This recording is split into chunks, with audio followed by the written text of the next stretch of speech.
أدنى نور الأمة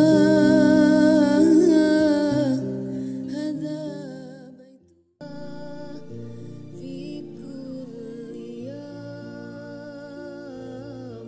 تعلمنا به العلوم النافعة. Assalamualaikum warahmatullahi wabarakatuh.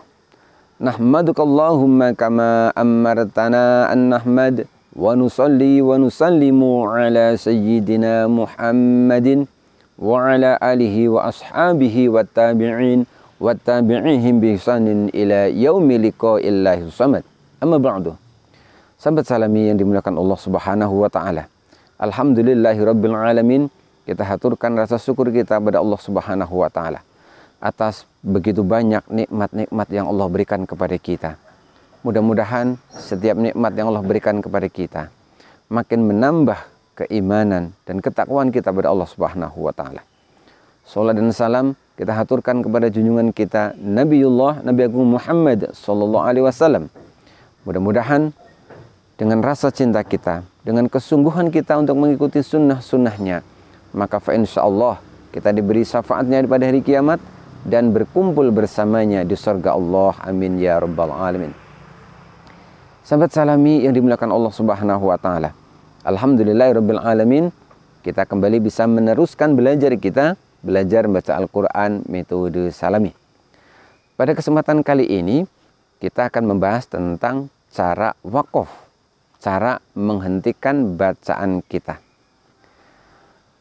Pembahasan kita kali ini akan kita bagi dua, yaitu wakaf pada satu lafadz yang huruf terakhirnya adalah huruf shahih.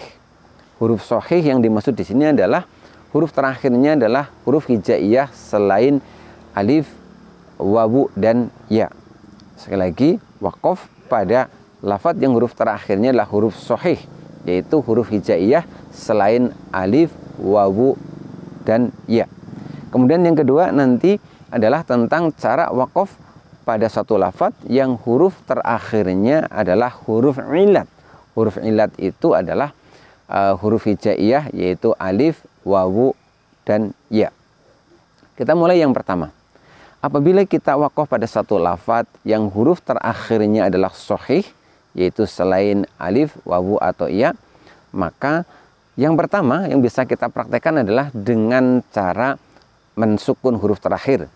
Ini yang diistilahkan dengan taskin atau iskan. Wakaf dengan mensukun huruf yang terakhir. Perhatikan baik-baik contoh berikut ini. Bismillahirrahmanirrahim.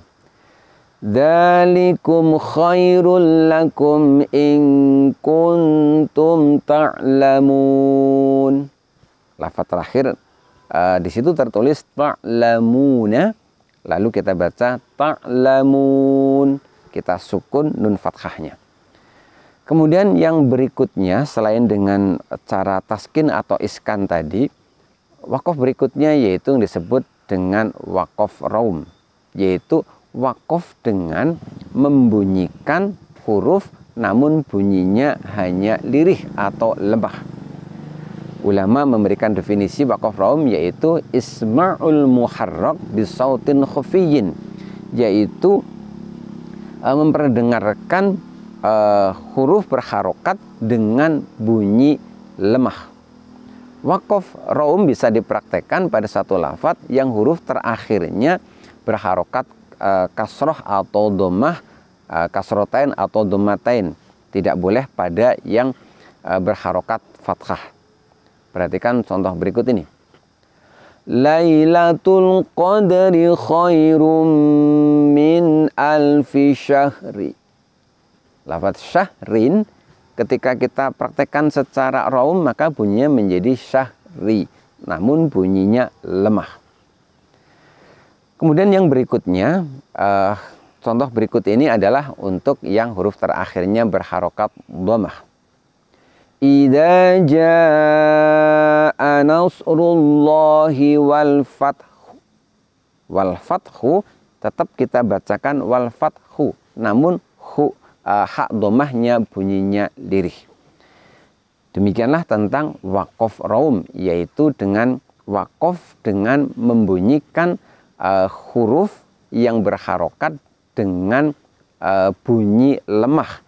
Ada ulama yang mengistilahkan dengan sepertiga bunyi. Jadi kira-kira yang mendengar hanya orang yang berada di kanan atau kirinya. Khusus untuk yang huruf terakhirnya dhammah, apabila mau mempraktekkan raum, di antara syaratnya adalah yang berharokat dhammah bukan tak marbutoh dan bukan hak dhamir atau hak kinayah. Kemudian yang berikutnya, yang ketiga, kita bisa waqaf pada lafadz yang huruf terakhirnya sahih, yaitu dengan waqaf ismam, yaitu dengan menampakkan isyarat dhammah setelah mensukun huruf terakhir. Waqaf ismam ini hanya boleh dipraktekkan pada satu lafadz yang huruf terakhirnya dhammah atau dhammatain.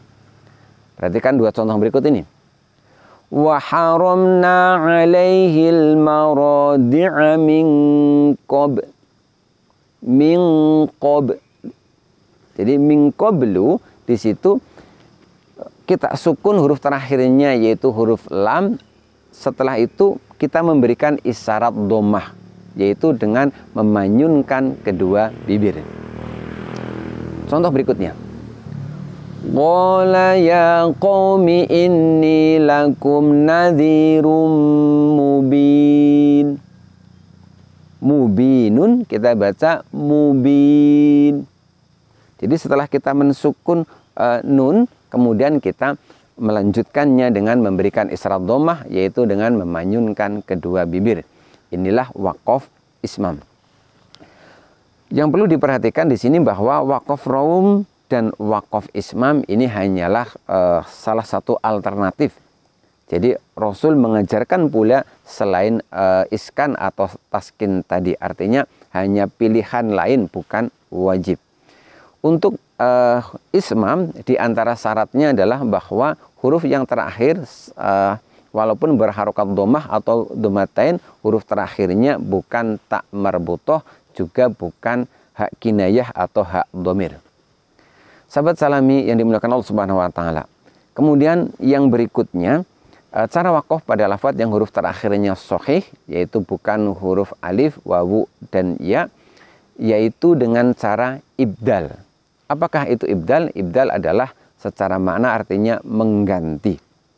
Ini terjadi pada dua keadaan, yaitu mengganti fathatain, fathah tanwin dengan fathah panjang, dan mengganti tak marbutoh dengan ha.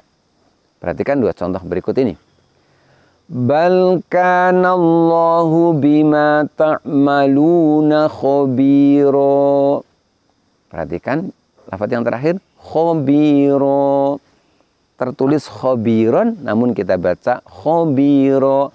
Fathah tanwinnya kita ibdal, kita ganti dengan fathah panjang. Kemudian kali ini yang huruf terakhirnya tak marbutoh. Hal ataka hadisul ghasyiyah. Hadisul ghasyiyah. Huruf terakhirnya tak marbutoh, ketika waqaf tak marbutoh kita ganti dengan huruf ha lalu disukun. Sahabat salami yang dimuliakan Allah Subhanahu wa taala. Kemudian yang selanjutnya, ketika kita waqaf pada satu lafadz di mana huruf terakhirnya bukan huruf sahih, atau istilah lainnya adalah huruf ilat. Huruf ilat yang dimaksud adalah huruf alif, huruf wawu, dan huruf ya. Bagaimanakah caranya? Yang pertama yaitu dengan cara isbat, yaitu menetapkan huruf tersebut. Artinya hurufnya tidak dihilangkan. Perhatikan contoh berikut ini. Rabbana wa la tahmil alaina isran kama hamaltahu ala alladhina min qablina. Lafadz yang terakhir yaitu qablina. Setelah nun fathah kita dapati huruf alif. Di sini alifnya ditetapkan, tidak dihilangkan, sehingga nun fathahnya dibaca panjang. Kali ini yang berikutnya yang ditetapkan, yang tidak dihilangkan adalah huruf wawu. fatilka buyutuhum khawiyatan bima zalamu. Lafaz terakhir adalah zalamu, dan pada lafaz zalamu di situ setelah mim dhammah kita dapati wawu sukun. Maka dhammahnya dibaca panjang. Alifnya adalah alif syadah. Kemudian yang berikutnya kali ini yang ya sukun. Simak baik-baik. Idh qala li banihi ma ta'buduna min ba'di.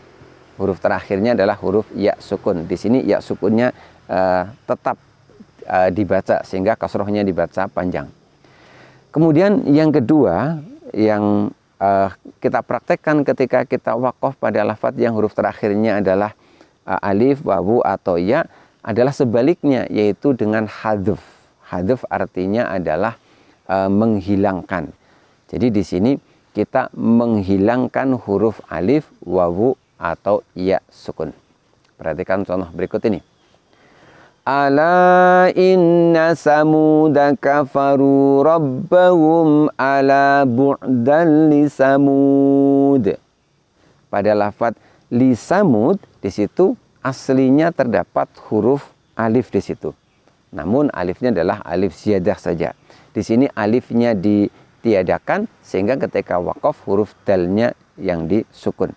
Jadi waqaf demikian adalah waqaf dengan hadzf, dengan menghilangkan. Yang dihilangkan adalah huruf alifnya. Kali ini yang dihilangkan adalah huruf wawunya. Perhatikan contoh berikut ini. Yahsabu anna ma lahu akhladah. Pada setiap hak berharokat dhammah yang dibaca panjang, ada yang menyebut hak ini adalah hak kinayah, ada yang menyebut adalah hak dhamir mudzakkar mufrad. Di situ kita dapati hak dhammah dibaca panjang apabila harokat sebelum dan setelahnya kasroh, fathah atau dhammah. Artinya sebelum hak dhammahnya bukan huruf sukun, kita baca panjang. Kenapa kita baca panjang? Karena di situ kita menetapkan adanya wawu sukun setelahnya. Walaupun tidak tertulis, namun secara pengucapan, secara bunyi di situ kita menetapkan adanya wawu sukun. Karena itulah maka hu dibaca panjang. Namun dalam keadaan waqaf, sekali lagi dalam keadaan waqaf, wawu sukunnya tidak lagi ditetapkan, melainkan dihadzfkan atau dihilangkan. Perhatikan sekali lagi. Yahsabu anna ma lahu akhladah. Akhladah aslinya adalah ahladahu. Dalam keadaan wasol hu-nya dibaca panjang. Namun dalam keadaan waqaf huruf wawunya tidak lagi ditetapkan, dihilangkan secara bunyi, secara bacaan, lalu huruf haknya disukun. Itulah contoh waqaf pada lafaz yang sebenarnya huruf terakhirnya wawu sukun, namun dalam keadaan waqaf wawu sukunnya ditiadakan. Istilahnya adalah hadzf. Kemudian yang terakhir kali ini yang dihilangkan adalah ya sukun. Perhatikan baik-baik contoh berikut ini. Inni amantu bi rabbikum fasma'un. Perhatikan pada lafaz fasma'un. Lafaz ini aslinya adalah fasma'uni. Sekali lagi fasma'uni. Jadi setelah nun kasroh aslinya terdapat ya sukun.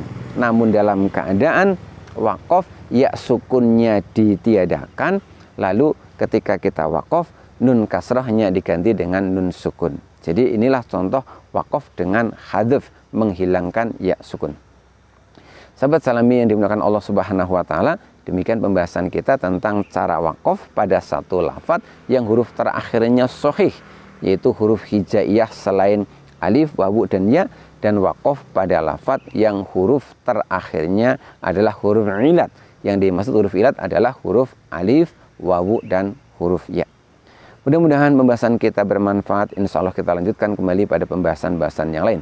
Bila taufiq wal hidayah, waridho wal inayah. Wassalamualaikum warahmatullahi wabarakatuh.